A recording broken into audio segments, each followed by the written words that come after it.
afternoon and welcome. We're pleased to have you with us today. We have 3 cases on the afternoon docket. We will hear those cases in the order in which they appear on the docket. Let me remind counsel that each side has 15 minutes to argue, and that applies whether there's one or multiple lawyers. If there are more than one, you'll need to share that 15 minutes.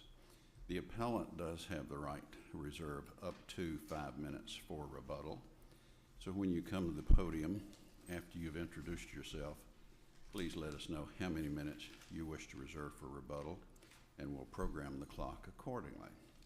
Are there any announcements or introductions? Hearing none, please call the first case. Dennis and Etheredge et al. Versus Estate of Doris Etheredge.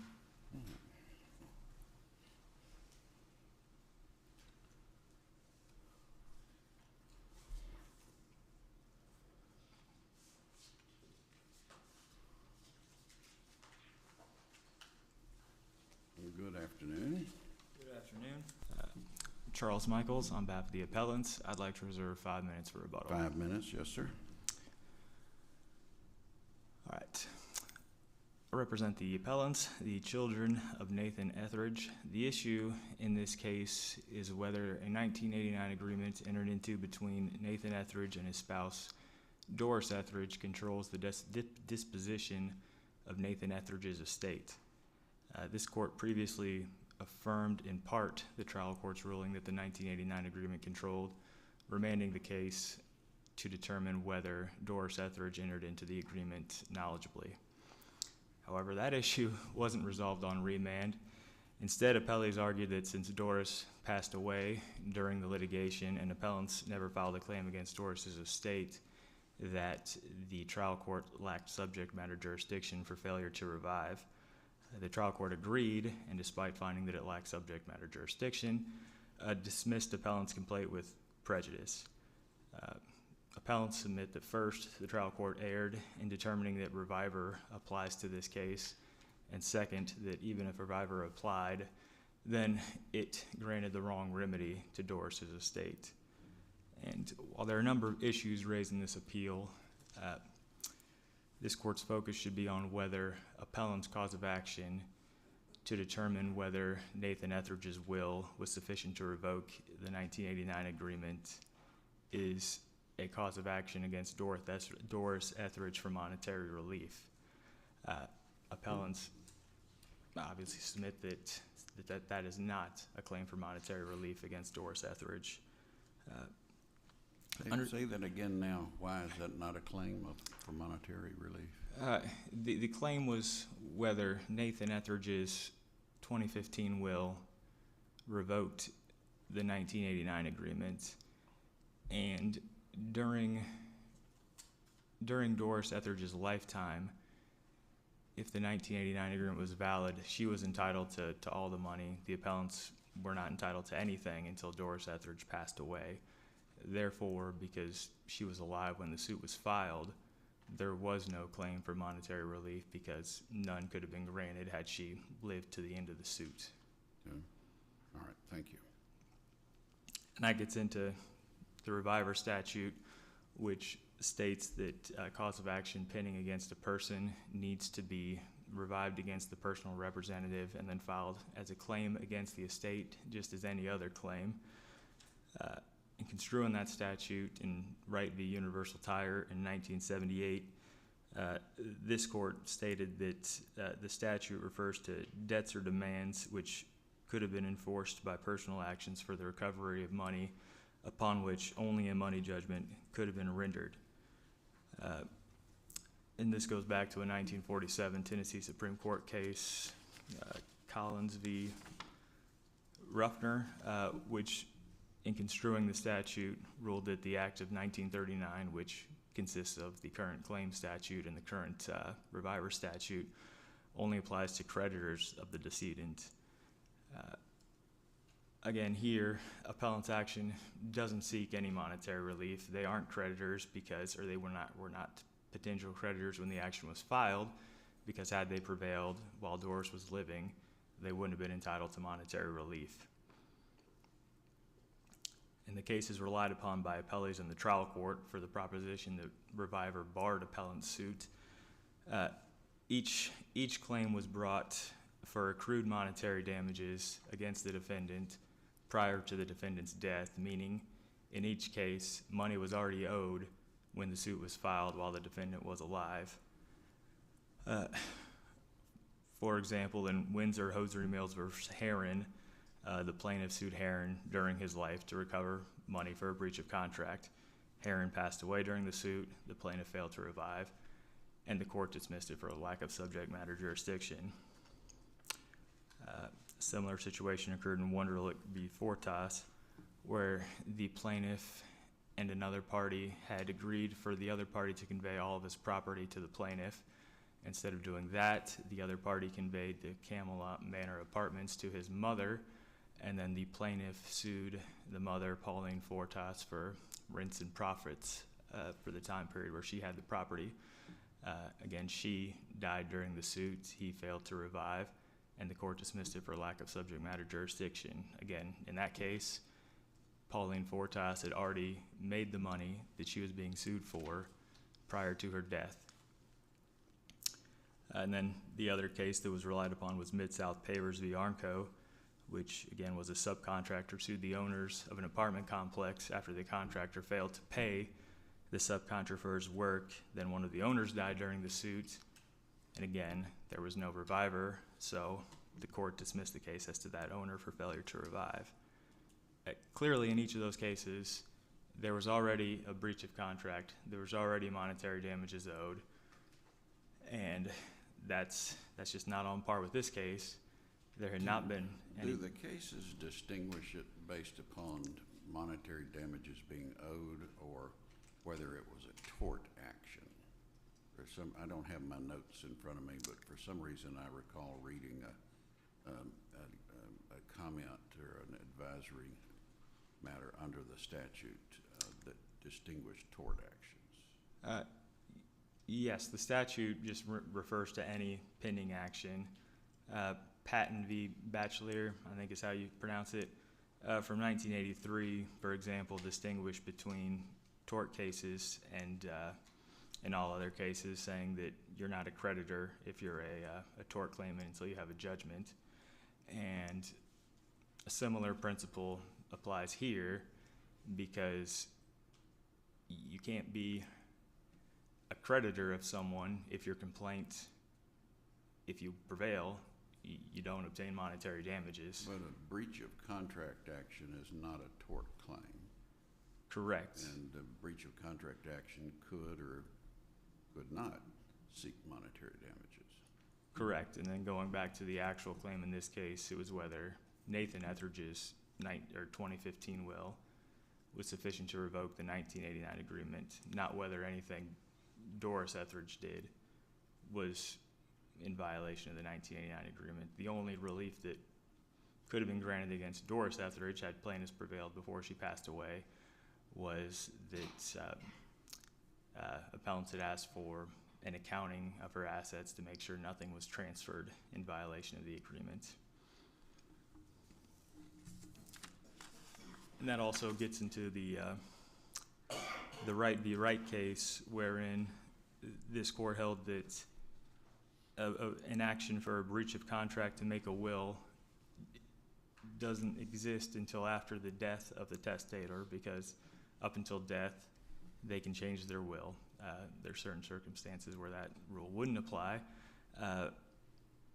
but the general rule would be that, for example, Doris Etheredge couldn't have breached the 1989 agreement prior to her death, because up until her will being submitted for probate, she could have changed it in any different way. For example, in this case, she could have, if she knew she was bound by the 1989 agreement, she could have left all of her property to a 501c3 nonprofit, which would have complied with the agreement.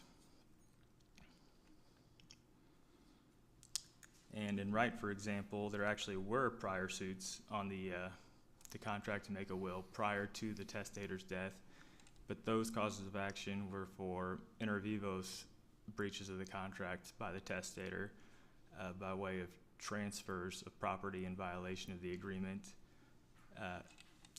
And despite multiple non-suits of those cases, the court still allowed, after the testator's death, a separate breach of contract action against the testator.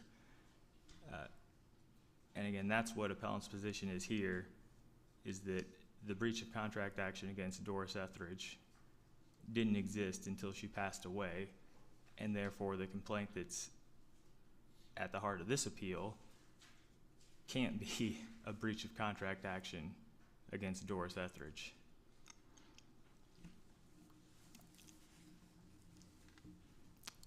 And then there's two other points briefly. First of all, obviously, when a court lacks subject matter jurisdiction, the court can't dismiss the case with prejudice. That this court ruled that way in Bruce v. Jackson, I think in 2019. And second, the Tennessee Supreme Court has previously ruled that an action to enforce a contract to make a will sounds in specific performance, and specific performance is one of the exceptions to the reviver statute. Thank you. Thank you, Mr. Michaels. Mr. Fincher. Good afternoon, Your Honors. As Good threatened this morning, I return. Good to see you again. I know. I hope you didn't miss me too bad. Hope you had a good lunch. So, worthy opposing counsel is doing what good lawyers do. He's pointing everywhere but where you should look to decide the way the chancellor decided in this case. This case is controlled by the plain text of the reviver statute 30-2-320 and long reported case law going back 55 years. Both I and Windsor Hosiery Mills saw the light of day in 1969, and that has been the law this whole time. This is a declaratory judgment action filed by them to interpret a contract. The Wunderlich case, which they cite, actually supports us. The Wunderlich case was a declaratory judgment action over a contract. That court, applying Mid-South Pavers and Windsor Hosiery Mills, looked at it and said, well, you have to look and see whether it's sounds in contract, which is subject to reviver, or sounds in tort, as Your Honor was mentioning during your questioning of my friend Mr. Michaels, whether it's in tort. Now, tort has long been a judicially created exception to the reviver statute. That's noted in my brief, as well as the other ones. There's a section in Pritchard's, and it's cited in my brief that lists them all. I believe it's section 732. It's on page 16 to 17 of my brief, my appellee's brief. And there's several exceptions. None of them apply here. This case sounds in contract, and under Wunderlich, then the reviver statute applies. Now, what the reviver statute says is all actions pending against any person at the time of that person's death that by law may survive against a personal representative shall be considered, and then it goes on to explain what you have to do, which is file the order of substitution, right? Which was done in this case. The estate was substituted. So the action survived against the personal representative, or the estate wouldn't have had to been substituted. There are no other defendants in this case, just the estate of Doris Etheredge. These heirs that they're mentioning and beneficiaries under her will, which I believe was in the record to begin with. I believe her will is part of what we found. I can't promise that because I don't remember 100% if it was there or not, but I believe it was already in the action and part of the thing. But the end of the statute is the key part. Pending actions not so revived. And there's no dispute here that it was not revived. They didn't file the order of reviver in accordance with the statute with the pending probate estate. Pending actions not so revived against the personal representative within the period prescribed in 30-2-307, 12-month, the 4-month, 12-month bar, shall abate. Abatement means it's dead, or at least according to the copy of Black's Law Dictionary that I have. I didn't practice before the Rules of Civil Procedure. Abatement, it's finished, it's over. And that's what Windsor Hosiery Mills says, and that's what Mid-South Pavers says, and that's what Wunderlich says, and that's what the trial court said here in reliance on these cases. This case is based on the plain text of the statute, and you have the choice before you of a well-trodden, wide, broad path leading in the direction that most, if not all, and I believe all, the cases that I've seen where they discuss this issue on these four corners is to dismiss it because they didn't revive it. Or you can leave that path, strike off into the underbrush, and try to find the new way that opposing counsel is asking you to go. They didn't revive. Now, they did substitute. You have to do two things. You have to do a Rule 25 order of substitution. But you have to file that order of substitution within the time frame. Now, the 4-month bar can also apply. They missed that one as well. Even on the order of substitution, it was not filed until at all. It was filed in the Chancery Court. It's never been filed in the probate court. It wasn't filed in the Chancery Court until after the 12-month bar. Doris Etheredge died 9th of January, 2021. So the 12-month bar was the 9th of January, 2022. The order of substitution in the Chancery Court case was filed the 28th of April, 2022. It was never filed in the probate court. So there was no reviver, and there was no, they didn't even obtain the Rule 25 order of substitution by the claims deadline. Now, under Rule 25, different time frame. They complied with Rule 25. They just didn't revive. And you have to do both. And so because they didn't do both, their case is over. It ends. It's finished. And I think that ends the inquiry here. We have reported case law going back 55 years. We have a plain statute. Upending the 39's Claim Act and upending the finality that comes with the orderly processing of claims would be a bad thing. It would be a bad thing for our banking industry. It'd be a bad thing for our real estate business. It'd just be a bad thing for people in general. Back in 39, the legislature chose to adopt a finality.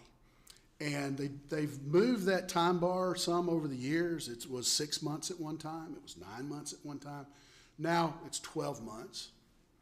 Fine. They whatever they pick, across the street, haven't been there, that's the statute. They can make it, in the case law that's interpreting this statute that's cited in there, again, Wunderlich, Windsor, and Mid-South Pavers, all say, the legislature has made this choice.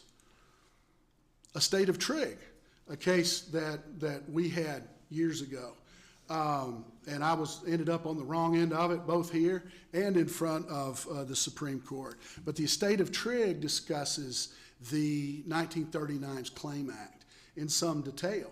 It's cited in my brief.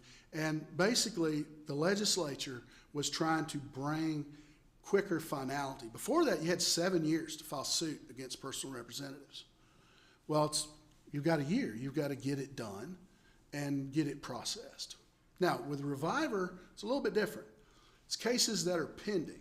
And in probate, as you all know, a little difference can make a big difference. And so in cases that are pending, you have to follow this process unless you're exempted. And they're not exempted. They don't qualify for any of the exemptions. I won't bore you with the recitation. I've given you the side of the exemptions that are in there, but they don't apply to these facts, or they would have been arguing them. I mean, he's a good lawyer. He would have pointed them out. But in my briefing, that was one of the things I researched before I even filed the motion.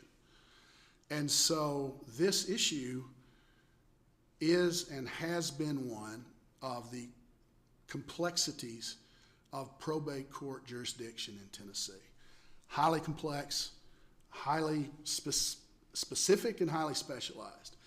And just like in my reply brief, I cited a case where venue is considered jurisdictional for conservatorship actions. They recently reversed the Cumberland County maybe y'all, I don't know. So it was the court reversed the Cumberland County Probate Family Court on a venue issue, but they did it in terms of subject matter jurisdiction, because in conservatorship cases, that's jurisdictional. Here, reviver is jurisdictional. It's been ruled that way going back. And it's because the action abates. And abatement means it's done. It's dead. This case is straightforward, I submit. Opposing counsel does a great job of trying to make something where there isn't one. It has been a challenging case. I just like I enjoy battling with Mr. Rader, I enjoy battling with Mr. Michaels. He briefs well, he writes well, and argues well, and it's good to have this stuff. But I think on this one, it's hard to overcome the plain text of the statute and 55 years of reported case law that are on point. The distinction that he attempts to make really doesn't apply. They're all contract-based. And the fundamental distinction here that Your Honor pointed out in questioning is between contract and tort. There's nothing in the statute about money. There's nothing in the exceptions that are mentioned in Pritchard's about money. He wants it to be money because even though this suit is about money, right? They want Doris Etheredge's money. That's why they're suing the estate of Doris Etheredge. You didn't leave us your money, so we're suing you for it. It's all about money. The distinction is between contract and tort. I have a little bit of time left, but Your Honors, if you have any questions, I'd be happy to address them. But I hate leaving time on the table, but if I've made my point and y'all don't have any questions, then I'll spare you further Thank you. arguments. Thank you. Thank you, Mr. Fincher. Mr. Michaels, your rebuttal.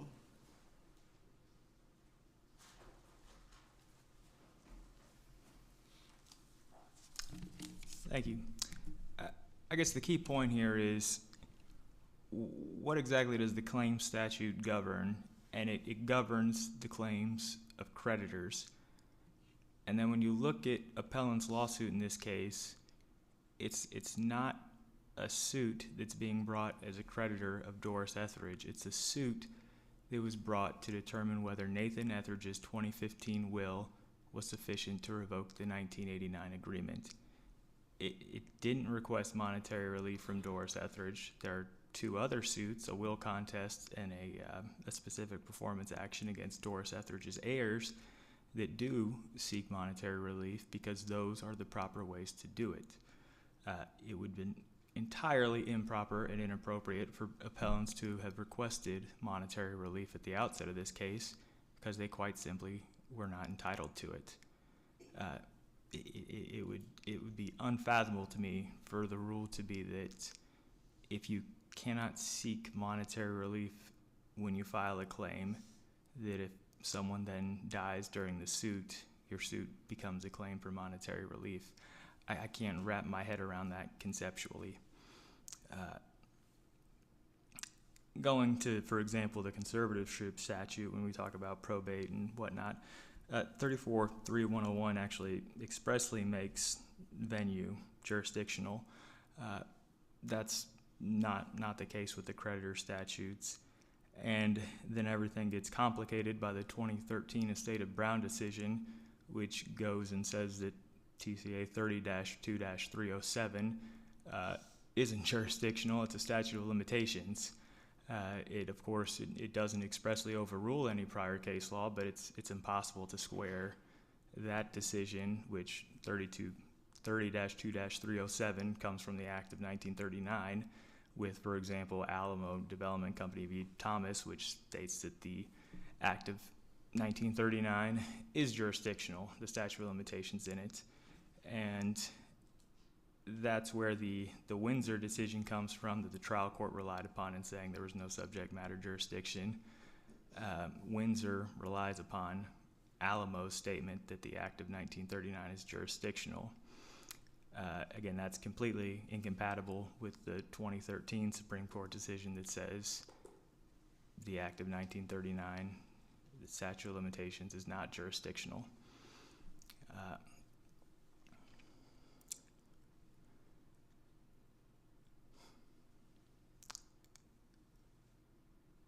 And I believe that is everything that I wanted to address, unless if there are any other questions.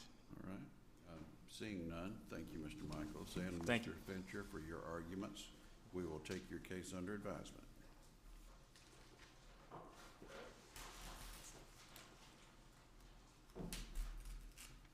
Call the next case, please. Kenneth Kelly et al. Versus Thomas A. Stewart.